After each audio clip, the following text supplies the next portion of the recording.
I'm going to give you the main reasons as to what will dictate whether you succeed in trying to get shredded for the summer. The first thing is start slow and establish habits.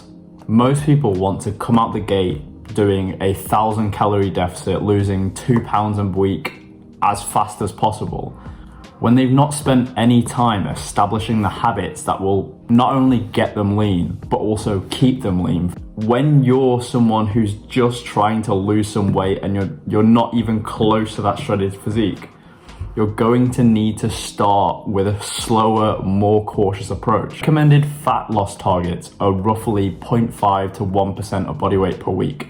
But I'd say the less habits you have installed already, you're probably going to want to err on the 0.5% as instead of the 1%. Dieting slower will not only increase your likelihood for success, but will increase the likelihood that you'll keep, if not slightly gain muscle as you're nearing the end of a dieting phase. Focus on increasing lower intensity expenditure. The problem with cardio is that it does reduce activity for the rest of the day, whereas people don't have that same level of compensation when they're increasing their steps or a lower form of activity. Another thing about walking is you increase your steps without trying to go out of your way to do it at a separate point in the day. It's not something that interferes with your daily life, and actually it can probably increase the efficiency of you throughout the day. Whereas there's a much higher barrier to entry when it comes to higher intensity cardio, where people have to go to the gym, drive to the gym, spend half an hour doing something on a stationary bike or a treadmill and then walking all the way back home or driving all the way back home. It's something that will give people more excuses not to do. I still believe in cardio as a whole. I think you should do it for your cardiovascular health, but it's not something that will make or break a dieting phase. You need to make sure resistance training is the focus throughout the dieting phase. It's not something where you need to switch your modality, increase reps, make sure you're burning as many calories within your resistance training. The thing that will keep muscle is the same that will gain the muscle the best. So the training that you did during a gaining phase or a maintenance phase is the same training you should do while doing a dieting phase. The only difference being is it's likely that you're gonna have to either err on the side of lower volumes or probably decrease the volume when you get deeper and deeper into that dieting phase. Definitely not something that's guaranteed. Not everyone needs to reduce volume, especially if you're not on a higher volume training plan.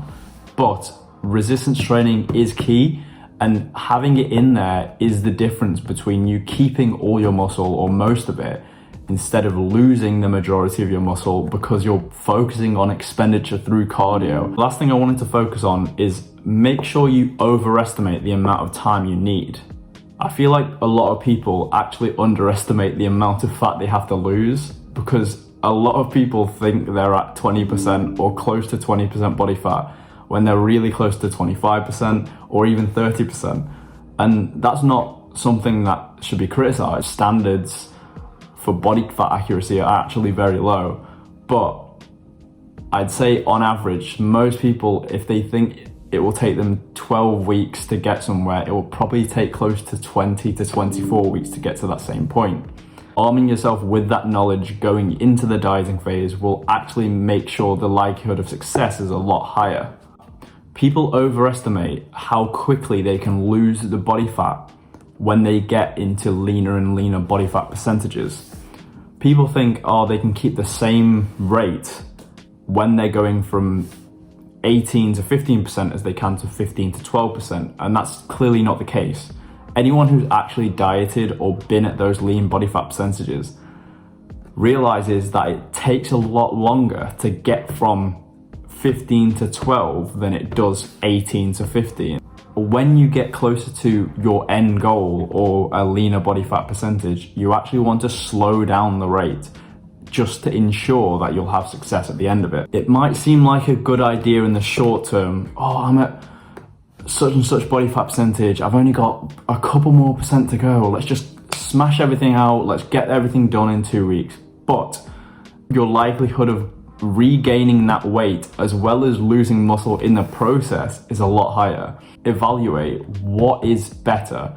Taking an extra couple of weeks to ensure success and ensure you're going to keep the majority of that fat lost, or making sure that you can get it over within a week or two quicker and triple your chances of regaining that weight. Probably not the smartest idea. So that's everything for the short summary on what my best strategies are to try and get shredded. Like, comment, subscribe, do all the fun stuff, and I'll see you later.